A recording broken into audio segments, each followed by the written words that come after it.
आज रामनवमी है।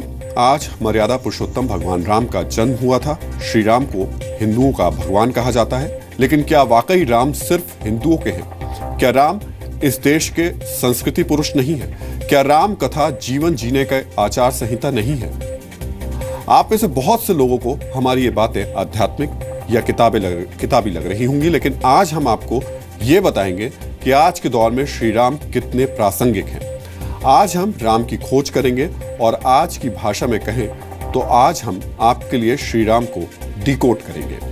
हम एक बात और साफ कर दें कि हम आपको राम की जीवनी या कथा नहीं सुनाने जा रहे, बल्कि हम आपको ये बताएंगे भगवान राम का जीवन दर्शन आज कितना मायने रखता है और श्री राम से हम क्या सीख सकते हैं। हमारे इस विश्लेषण को धर्म के चश्मे से कतई ना देखें, क्योंकि राम किसी धर्म के नहीं बल्कि इस देश के संस्कृति पुरुष हैं। हमने वाल्मीकि रामायण और रामचरितमानस के कई प्रसंगों को आज के आधुनिक दौर के लेंस से देखा है और उससे जो बातें निकलकर सामने आई हैं वो हम आपके साथ शेयर करना चाहते हैं। राम एक आदर्श पुत्र थे। वो अपनी मां और पिता के आदेश पर 14 वर्षों के लिए वनवास पर चले गए थे। लेकिन आज के दौर में हमें अक्सर बेटों द्वारा माता पिता को घर से बाहर निकालने की खबरें मिलती हैं, जिनसे मन व्यथित होता है और फिर राम याद आते हैं। आदर्श पुत्र के साथ ही राम एक आदर्श भाई भी है। युद्ध के दौरान जब लक्ष्मण मूर्छित हुए तो राम की आंखों में आंसू आ गए थे। जब तक हनुमान जी संजीवनी बूटी लेकर नहीं आए, राम लक्ष्मण के पास ही बैठे रहे। लेकिन आज भाई भाई का दुश्मन है, परिवार टूट रहे हैं। भाइयों के बीच ऐसे आदर्श रिश्ते आज बहुत कम देखने को मिलते हैं। राम एक आदर्श पति भी हैं। वो सीता के लिए रावण का वध करते हैं और एक पति के रूप में अपना कर्तव्य निभाते हैं। राम को वनवास का दुख नहीं होता और जब उन्हें अपना राजपाट वापस मिलता है तो उनमें किसी तरह का अहंकार नहीं दिखाई देता। आज श्री राम के नाम पर राजनीति तो बहुत होती है, लेकिन कोई नेता राम के आचरण से कुछ नहीं सीखता। आज के दौर में सत्ता के लिए सभी मर्यादाएं दांव पर लगा दी जाती हैं, लेकिन श्री राम को सत्ता का लोभ कभी नहीं रहा। किसी के राज्य पर कब्जा करना या उसे हड़पना उनका उद्देश्य कभी नहीं रहा। वो चाहते तो लंका पर कब्जा कर सकते थे, लेकिन उन्होंने ऐसा नहीं किया, बल्कि रावण का वध करके विभीषण को लंका का राजा बनाया और खुद अयोध्या लौट गए। ऐसा ही उन्होंने सुग्रीव के साथ भी किया। सुग्रीव के बड़े भाई बाली का वध करके उन्होंने सुग्रीव को राजा बनाया। इसका एक अर्थ यह भी है कि उन्होंने स्थानीय लोगों की भावनाओं का ख्याल रखते हुए सत्ता का नियंत्रण लोकल नेताओं को दिया। वैसे तो श्री राम को मर्यादा पुरुषोत्तम कहा जाता है, लेकिन उनके बारे में यह भी कहा जाता है कि उन्होंने बाली को धोखे से मारा। किष्किंधा के राजा बाली को यह वरदान प्राप्त था कि युद्ध के दौरान जो भी दुश्मन बाली के सामने आएगा उसकी शक्ति आधी हो जाएगी। इसीलिए राम ने बाली को छुपकर मारा था। इसके लिए कई बार कुछ विद्वान उनकी आलोचना भी करते हैं, लेकिन नोट करने वाली बात यह है कि श्री राम ने धर्म और सत्य की रक्षा के लिए अपनी ये आलोचना भी स्वीकार कर ली। आज के दौर में इस गुण की बहुत कमी है। सच की राह पर चलना आज बहुत कठिन है। वैसे तो श्री राम को सौम्य, शालीन, धीर गंभीर, वीर और त्यागी कहा जाता है, लेकिन जब जरूरत पड़ती है तो वो अपना क्रोध भी दिखाते हैं। लंका जाने के लिए समुद्र में मार्ग बनाने के लिए श्री राम ने समुद्र से 3 दिनों तक विनती की और यह कहा कि उनकी सेना को समुद्र पार करने दिया जाए। लेकिन जब समुद्र नहीं माना तो राम ने शस्त्र उठाकर समुद्र को सुखाने की धमकी दी और इसके बाद समुद्र डरकर मान गया। राम बहुत अच्छे ऑर्गेनाइजर भी थे। जब वनवास पर गए तो सिर्फ 3 लोग थे, श्री राम, सीता और लक्ष्मण।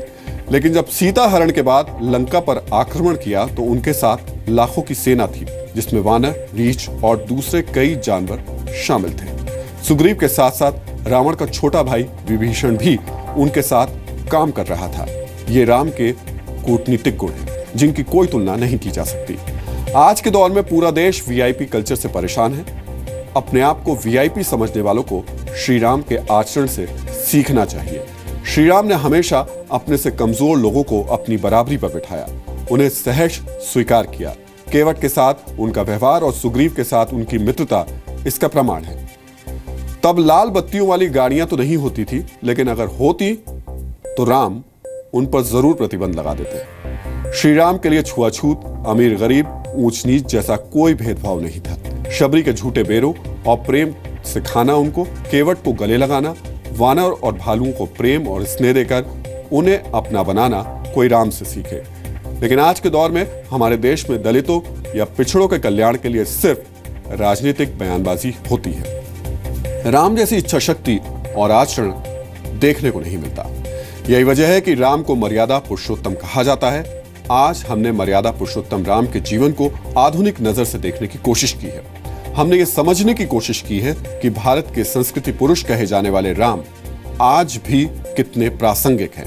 हमने श्री राम से जुड़ी हर निशानी को आज और गहराई से देखने की कोशिश की है। हमें उम्मीद है कि श्री राम के दर्शन और श्री राम की खोज करने वाला ये सफर आपको नई ऊर्जा और नया नजरिया देगा। फिलहाल स्थिति यह है कि दुनिया के किसी दूसरे देश में तो शायद राम राज्य हो भी सकता है, लेकिन भारत में कहीं भी राम राज्य नहीं दिखता, जबकि इसकी उत्पत्ति यही हमारे देश में हुई थी। यहां तक कि श्री राम के घर अयोध्या में भी राम राज्य नहीं है। अयोध्या को हमारे देश की राजनीति ने सिर्फ राम जन्मभूमि बनाकर छोड़ दिया, लेकिन अयोध्या कभी भी राम राज्य वाली कर्मभूमि नहीं बन पाई। अयोध्या में राम मंदिर बनवाने के तो बड़े बड़े दावे किए गए, लेकिन किसी ने भी यहां दर्शन करने वाले श्रद्धालुओं की सुविधा के बारे में नहीं सोचा। राम के दर्शन करने वाला श्रद्धालु राम राम करता हुआ आता है और राम राम करता हुआ जाता है।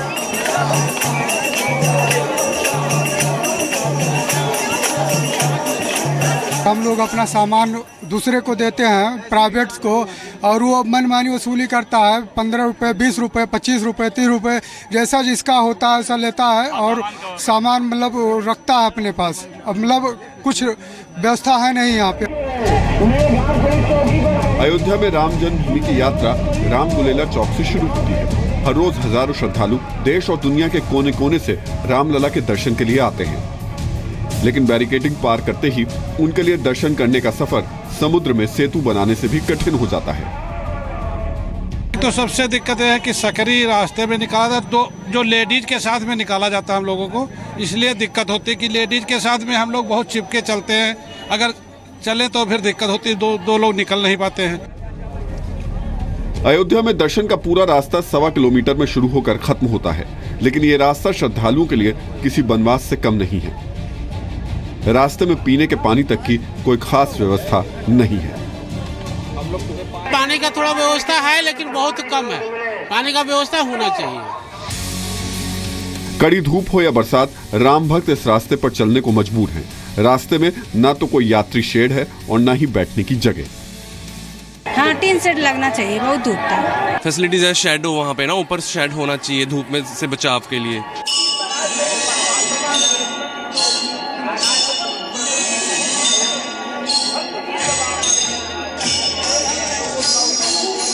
यानी राम के जन्मस्थान अयोध्या की सड़कों पर तो राम राज्य नजर नहीं आता, लेकिन ताज्जुब की बात यह है कि अयोध्या से 3,500 किलोमीटर दूर उस जगह पर राम राज्य के दर्शन जरूर होते हैं जो राम की नहीं बल्कि रावण की भूमि है।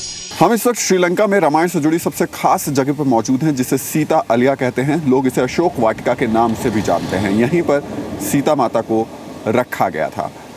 इस जगह को अगर हम देखें तो रामायण में अशोक वाटिका से जितनी भी जुड़ी हुई बातें कही गई हैं, यहाँ पर वो पूरे सबूत के साथ मौजूद हैं। कैसे, आइए चलकर आपको एक एक करके वो सारी चीजें दिखाते हैं।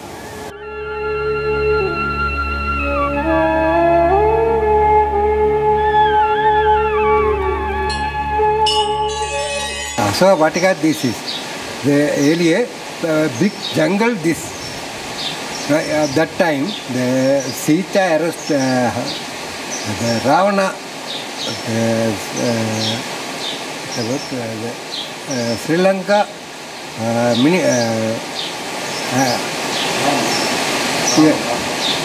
Sri Lanka Rajuru. King of the Sri Lanka, the Ravana is need to get the Sita and keep it this place. They arrest and keep it this Asoka Vatika. That time the Hanuman saw it the Sita. Where is the Sita? In after Hanuman came the Sri Lanka. That time he is saw it Sita, arrest and keep it this place. Sri Lanka में आज भी राम से जुड़ी जगहों को बहुत सहेज कर रखा गया है। सबसे खास बात यह कि इन जगहों पर मर्यादा पुरुषोत्तम राम के जीवन को समझने के लिए लोग दूर दूर से आते हैं।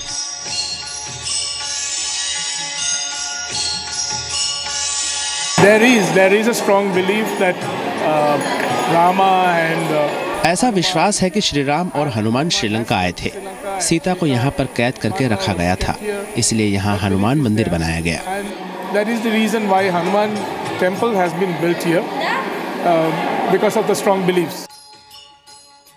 अपने कूटनीतिक गुणों का फायदा उठाते हुए त्रेता युग में श्री राम ने लाखों वानरों और रीछों की सेना इकट्ठा कर ली थी और फिर समुद्र को अपना क्रोध दिखाकर श्री राम ने लंका पर चढ़ाई की थी। चलिए तो अब हम तल्लाई पहुंच गए हैं। तल्लाई वो जगह जिसके बाद में जमीन खत्म होती है और समुद्र शुरू होता है। मेरे पीछे देखिए वो रेल लाइन जा रही है 62 तक, 1862 तक अशोक जी कहते हैं कि ये चलती थी यहाँ। चलती थी, बिल्कुल चलती थी और ये पुल की तरह काम करती थी, राम सेतु के ऊपर चलती थी। और कुछ लोग तो ऐसे होते थे कि जो सवेरे आते थे शाम को चले जाते थे कार्य करने के बाद। चलिए तो अब पहली बार हम आपको लेकर के चल रहे हैं उस जगह पर जहां कहा जाता है कि भगवान राम ने अपनी पूरी यात्रा की श्रीलंका से भारत, भारत से श्रीलंका के बीच में। कौन कौन सी वो जगह है? आपने आज तक हिंदुस्तान में सिर्फ पंपावन को देखा होगा, लेकिन आज हम आपको श्रीलंका की तरफ से राम सेतु के पड़ाव दिखा रहे हैं। यहाँ पर कुछ द्वीप पड़ेंगे और उसके बाद में हमें नजर आएगा भारत। हमारी कोशिश होगी अगर हवा का रुख सही रहा तो फिर हम आपको भारत की तस्वीर भी दिखा पाएंगे। चलिए तो राम सेतु पर हमारा सफर शुरू हो चुका है। एक बार फिर से हमारी कोशिश है आपको राम सेतु के दर्शन कराने की समुद्र के रास्ते में, और ये रास्ता अब सीधे हम लोगों का राम सेतु की तरफ ही बढ़ रहा है। राम सेतु का ये पूरा रास्ता है, हम उसी रूट को फॉलो करते हुए चल रहे हैं जो कि नासा की सैटेलाइट में तस्वीरों के जरिए दिखाया गया है। अशोक जी, ये बिल्कुल वही रास्ते पे हैं हम लोग? बिल्कुल वही रास्ते पे। बाली में ब्रह्मा, विष्णु और महेश की मान्यता है, लिहाजा पूरे बाली में हम राम, सीता, लक्ष्मण और हनुमान के मंदिर ढूंढते रहे। लेकिन कहते हैं ना कि ढूंढने पर आखिरकार भगवान मिल ही जाते हैं, और आखिरकार हमको भी राम मिल ही गए। हमारे पीछे है राम की इकलौती बाली में बनी बड़ी मूर्ति। कैमरामैन विक्रम सिंह के साथ राहुल सिन्हा, जी न्यूज़, बाली, इंडोनेशिया। इंडोनेशिया में ब्रह्मा, विष्णु और महेश की मान्यता है। बाली में हम पूरे इंडोनेशिया में ब्रह्मा, विष्णु और महेश की मान्यता है। बाली में हम लगातार राम, सीता, लक्ष्मण और हनुमान की मूर्ति ढूंढते रहे, लेकिन और वैसे आज के वक्त में जब हम देखते हैं तो ट्विटर पर लोग बड़े बड़े सेलिब्रिटीज़ को फॉलो करते हैं, लेकिन मैंने लंबे वक्त से अपनी रिपोर्टिंग में भगवान राम को फॉलो किया। यकीन मानिए, अयोध्या से चित्रकूट से लेकर श्रीलंका और इंडोनेशिया तक, और हर बार उनकी प्रासंगिकता एक नए पहलू में देखने को मिली।